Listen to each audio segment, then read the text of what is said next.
Good morning. Can everybody hear me? Lanyard one. I need my hands. I'm Sam O'Brien, and as was introduced, I'm an expert by experience.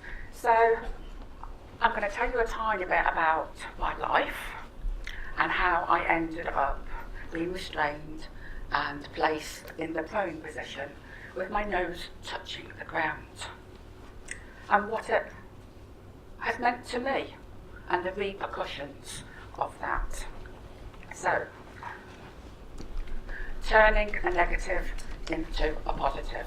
Because something like that, it hasn't been easy to turn it into a more positive experience. You'll see my contact details there. Feel free to write them down, approach me later. I'm more than happy to talk to people, and if you want me to talk to your organisations. So, my journey. I have a Pandora's box, and my Pandora's box came into my life when I was about 5 or 6. I'm not going to go into details because it's triggering for me and it might be triggering for you. So, I learned very quickly that it was best to keep the lid shut. Wasn't always easy because sometimes and often things were happening. At primary school, the head teacher was incredibly concerned about me. He couldn't quite pinpoint why he was concerned, and my parents refused to have me assessed by the ed psychologist. I don't think that would happen now, because I'm 49 and things have changed, I hope, significantly. The same happened in secondary school. My behaviour was withdrawn. I was quiet. It even states in my leaver certificate how withdrawn I am. 2 or 3 teachers would ask, "Is everything okay, Sam?" "Fine. Everything's fine." And I still do that today. Because it's simpler. Because sometimes to have to go back, it's just too traumatic. So, lots of time slamming that lid. Keep it shut. Then I don't have to think about it. And then the flashbacks aren't quite as bad. Worked hard at school, because that got me out of the home. Quite simple. Worked my socks off. Went to university, got a degree, and became a primary school teacher. So I began teaching in Manchester in 1990. Absolutely loved it. Fantastic. It was quite a deprived area, but that's what I liked. That challenge. To give those children a chance that I never had necessarily within my own life. By then, I'd met a fantastic man called Paul, and we got married in 1991. So things, generally, yes, sometimes if I was aware of things that were going on in children's lives, but I used to think, oh, it's a bit close. So there's quite a lot of the lid coming off, me trying hard to shut it back down, but generally, I wasn't too bad at it.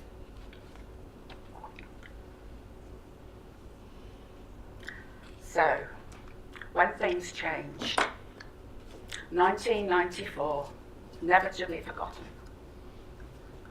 Planned pregnancy. How do you keep that baby and child safe?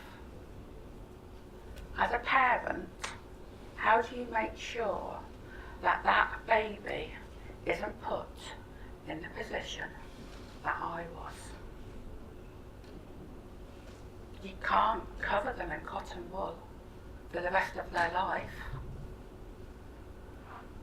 And I was scared.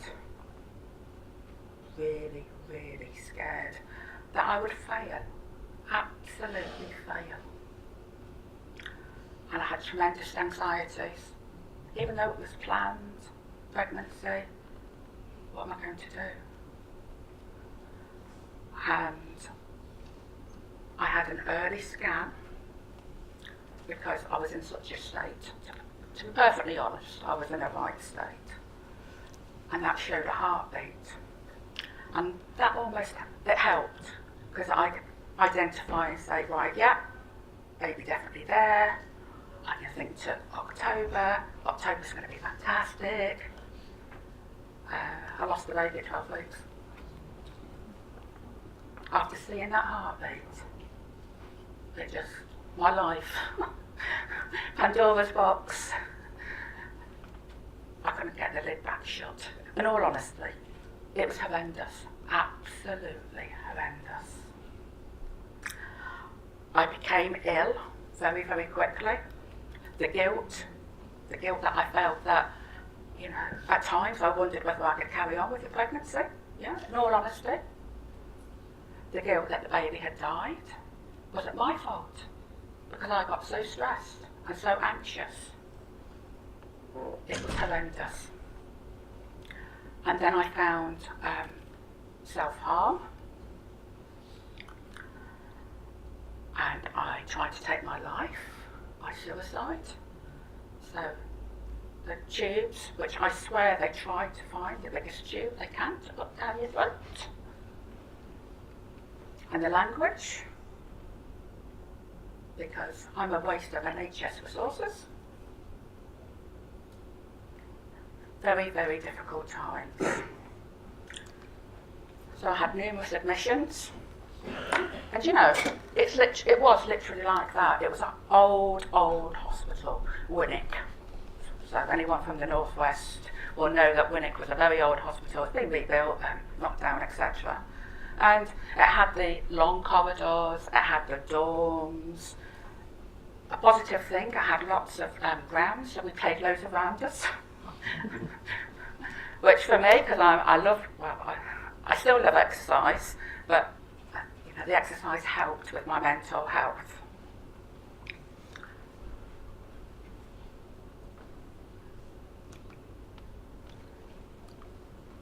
Loss and joy.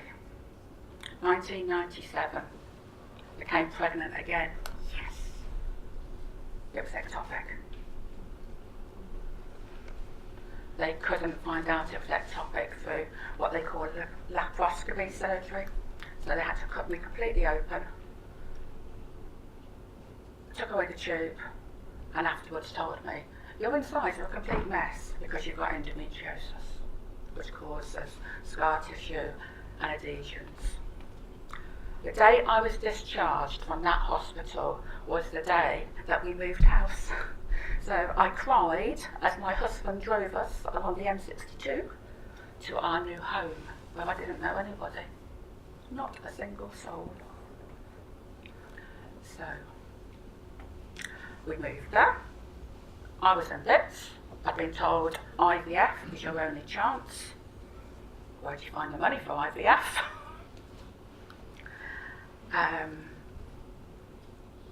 And I didn't know anybody, and the self-harm had gone through the roof, quite literally. So I was self-harming with anything I could find, to be perfectly honest, as a way to cope with those overwhelming emotions. You know, is it all my fault, all this is happening? Will I ever get a child? Even if I get a child, would I be any good as a mother? Would I be able to protect them? All sorts of emotions. So, I came into contact during that self-harm with a psychiatric nurse who was a liaison psychiatric nurse, and he was called Mike. And because I used to end up in A&E quite frequently, he was the person who would be sent to try and speak to me, to try and support me. What can we do? And later on he became my care coordinator, and even though he isn't my care coordinator now, he has had one of the most positive influences within the health and social care system in my life. Sometimes we argue, sometimes we have differences of opinion, because I've worked at quite a senior level within Navigo, but he's almost been that bedrock of, along with my husband. So we have our first IVF cycle. Part of me thinks, God, I'm not going to be that lucky, but I was.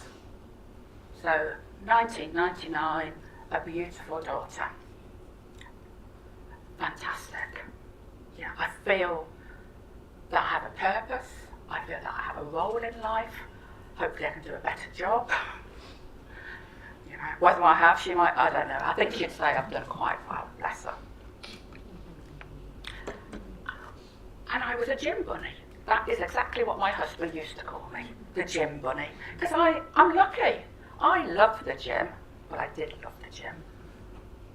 I loved the cross trainer. If you can be addicted to a cross trainer, I think it might be me. Absolutely loved it. And it helped. It helped my mental health. So my husband would get home from work and he'd say, do you want to go to the gym tonight? Or on a weekend, he'd say, just go and have a couple of hours. You know, and I'm really lucky that Paul was that supportive. Incredibly lucky. So we thought we'd have IVF again. Second and third didn't work. Some are frozen, some are fresh cycles. The fourth, twins, lost them both.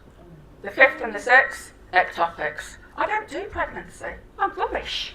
I really am rubbish when it comes to pregnancy. The seventh cycle. I always tell myself, if I'm down on my luck, I will be able to sell this to some type of woman's magazine, because it is the type of thing you'd read in a woman's magazine. 4 frozen embryos. We get the phone call, all 4 have thawed out fantastically. Yes. 3 are really high grade, 4th, rubbish. I can live with that. Let's get to Leeds. Off we go. Decided to put the 2 best, transfer them, and I don't know if anyone's ever had IVF, but what happens is you lay there completely undignified. There's a screen where you see your embryos and you can't help but think, that is my next child, or they may be my next 2 children. And then the embryologist. Wow. The embryologist. There was a lead from the screen where you could see them, which went through to the lab. And somehow she knocked her hand into the screen and dropped both the embryos into the saline solution. She couldn't find them. And anyway, they were no use because they were now in salt. It was just completely surreal. I'll never, ever forget it. And the consultant explained to me what had happened. And I'm guessing I must have gone into shock, because I just sat there and went, I don't understand a word that you've just told me. So he said, oh, let me explain it again. And I sat there and went, I don't understand what you are telling me. So he said, tell you what, let's just transfer the other 2. One of them which is reasonable, and the other one which in all honesty would never work, because it was that poor. So they transferred them, and then they sat Paul and I down, most probably for about an hour, going through it. You can imagine how many tissues I got through. It was just horrendous, and it never worked, which, to be honest, you know, was expected. So,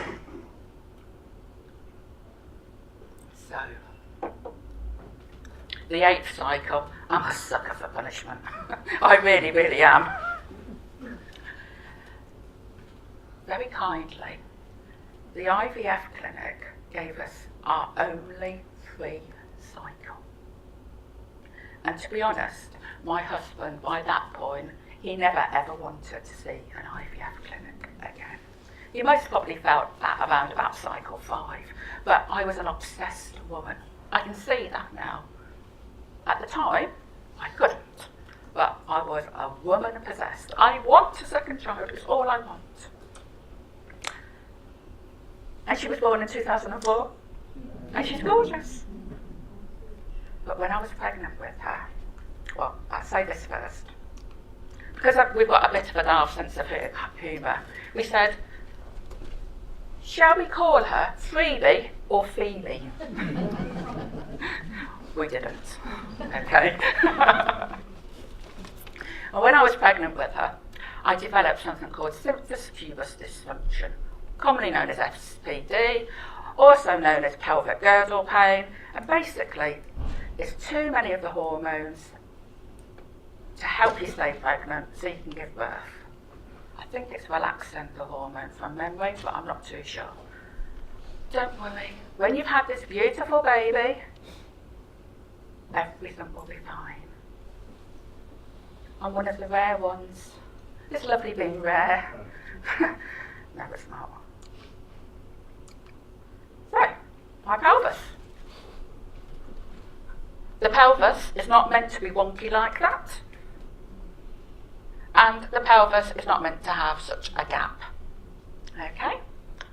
So I saw a consultant in London because in Grimsby they just took one look at it and went, we know what happens, but we can't sort it. So eventually I saw someone in London at St George's, and he said, oh, it'll sort itself out, won't it, eventually? That was an orthopaedic surgeon. It didn't sort itself out. And eventually, after about 7-8 years, I said to my GP, can we revisit this? I was on crutches, I was in a wheelchair, I couldn't go to the gym, you know, the important things in life, and I was becoming increasingly depressed. So I found a fantastic professor in Leeds who looked at my x-rays and just went, how the hell have you been left like this with a young family for 6-7 years? I can help. And he's basically took some of my hip, grafted it, can't quite get me symmetrical, and I'm full of metal. But unfortunately, because it had been left so long, my lower back's wrecked, the sacroiliac joints are wrecked. And a couple of weeks ago, I saw the professor, and the gap's come back. So at the moment, life is interesting, to put it mildly. I'm high risk. I'm high risk around how I self-harm, and I'm high risk about potential suicide. And my GP and I, we have honest conversations about the fact that we have to accept I am high risk. And the chances are I will always be high risk. And that's hard, most probably for him and also for me. Only last week he sat there and said to me, I've been through thick and thin with you, because I've known him for nearly 20 years, and we've got that type of relationship, and he knows that sometimes humour just helps. Yeah. And he's fantastic, and I'm sure, I don't doubt I've put him through thick and thin. He was a person who I'd sit there in the room and go, I've lost another baby, can you believe it? So, you know, he tries to be proactive, he gives me a lot of rope, as he calls it, because he knows that I am sick to death of the medical profession. Apologies if there's anybody from the medical profession, because my life revolves around medical appointments. I have them in Leeds, Hull, Nottingham, and the only one local to me is Grimsby. And it gets, you know, the last 4-6 weeks, I've had some type of medical consultant professor appointment every single week. And this Saturday, I've got another one in Hull. And you just get fed up with it. You get worn out. So what he does is, sometimes I'm allowed telephone consultations, because he acknowledges that. And also, it's the right faff for me to get to the surgery, as you can imagine. But it's hard for him to balance that. Not helped by the fact engaging with mental health services isn't my best. I'm not good at it, for various reasons. I try, but I'm not always very good at it. And with regards to self-harm, somebody who self-harms, in all honesty, will always find a way. I remember girls at school using the compass, the blade there. Lots of people who self-harm would use that. Lots of people who self-harm hide somewhere that you wouldn't be aware because of the reactions that they have had. So maybe on the stomach. So you can have cigarettes. When you get admitted to hospital, I've had numerous acute admissions, and they go through your bag. They don't think to take out hair grips. Don't normally use hair grips, but sometimes you might need them. Safety pins I will pin inside my clothes. And ultimately, you can always put a blade in your sock and then put your shoe on. And that sounds like I'm really manipulative. I accept that. But you wouldn't take somebody's cigarettes straight off them if they had an acute admission. I'm not saying I'm addicted, but sometimes people smoke or drink alcohol as a coping mechanism. Yeah, they're killing themselves with smoking. You see the lungs? But because self-harm is very visual, if it's on your arms, for example, we get a lot of flack, basically. My husband, he accepts that I self-harm. I came to the conclusion 1 to 2 years ago that is what I am. I am a person, I am an individual who happens to self-harm. And to be honest, that has really helped, acknowledging that that's part of who I am, and being kind to myself and not beating myself up for each incident of self-harm. Eldest daughter, she asked about, why are your arms so rough and bumpy, Mum? About 4 or 5 years ago. She's 17. So she was about 12 or 13. And I sat her on the sofa, and I put my arm round her, and I thought, I'd gone through about 100 million times what I was going to say to her. And I just said, sweetheart, sometimes when people are really, really sad, more sad than hopefully you could ever imagine, they do things like cut or burn themselves because they feel overwhelmingly sad. Do you know what she did? She put her arms around me and she went, I'm sorry, Mum, that you've ever felt like that. I love you. And she went off. She reacted better than many a member of A&E and people in the mental health profession. She had more compassion for me. So, how do we get to a positive? I never thought I'd teach again. Why would anybody want somebody like me? For goodness sake. So, Mike, organisations like Navigo believing in me. Mike saying, we need a self-harm course. Can you please develop it, teach it? No, you stupid man. For goodness sake, I taught primary school children. I can't do that. And he chipped away at me, literally. And, yeah, we facilitate generally together. He does the clinician's bit, I do the real bit. I'm lucky. The University of Hull have me as a guest lecturer, self-harm and other subjects. The same at York. And all of these things give me a reason to get up on a morning and to believe in myself, because people believe in me now. Sam, you've got about 5 minutes. You'll be lucky. Right. We've got 5 minutes. I'll say it again. Right. I collect diagnoses a bit like people have hot dinners. So, I'll just let you look.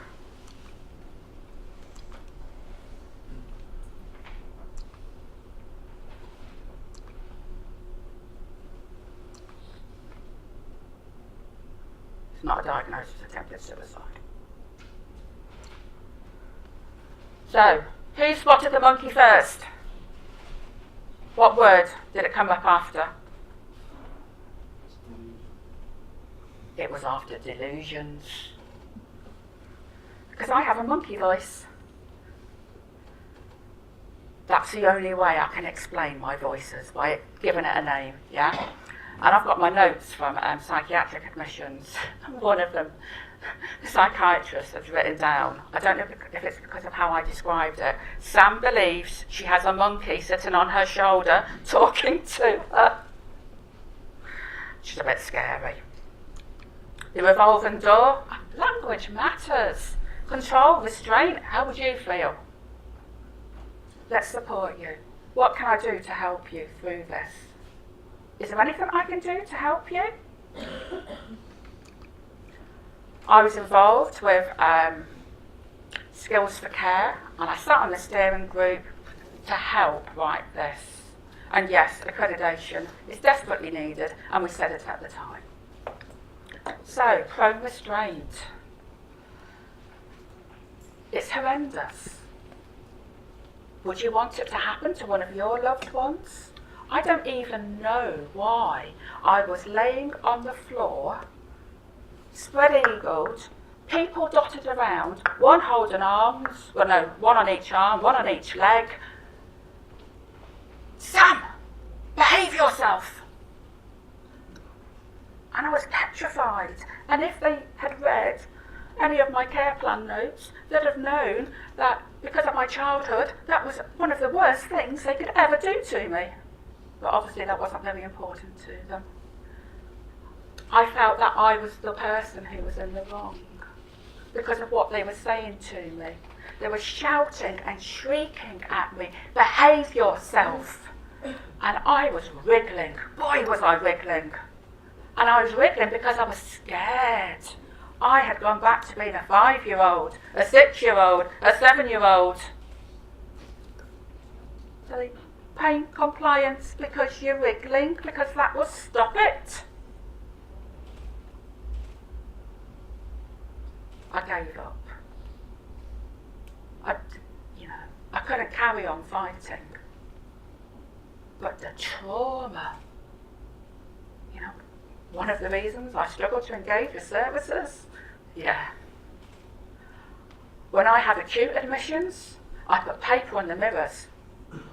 If I can't see myself in that mirror, I can't be alive, I can't be restrained. And the ridiculous thing is, I live somewhere where there's training where they would never put you in the prone restraint. And I know that because I deliver the training.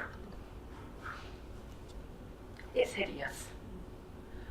Just picture yourself on the floor, nose touching it, people holding your arms and your limbs, and think how you'd feel. That's all you've got to do. And see how you feel. So, I'm really lucky. I was very ill. I was scared. I was vulnerable. And I wouldn't recommend it. It is hideous. So how have I managed to? You'd think I'd never ever want to talk about restraint again, wouldn't you? In all honesty. But what I do is, first of all, I was encouraged to be a service user speaker on restraint training called Respect. Okay?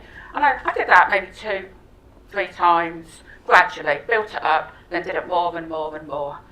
And then somebody, one of the managers called Jackie, said, what about becoming an instructor? I went, why? Me? Little old me? And I went, I am a respect instructor. And I bring a unique perspective because I know what it's like and I wouldn't wish it on anybody. You're in the red zone now. Yeah, So. last one. Navigo is quite unusual. It's set up as a social enterprise. So part of that is I've been an elected community rep, and that was for 2 terms, and I was also a non-exec director. So I worried for 2 years about money and finances and clinical commissioning groups.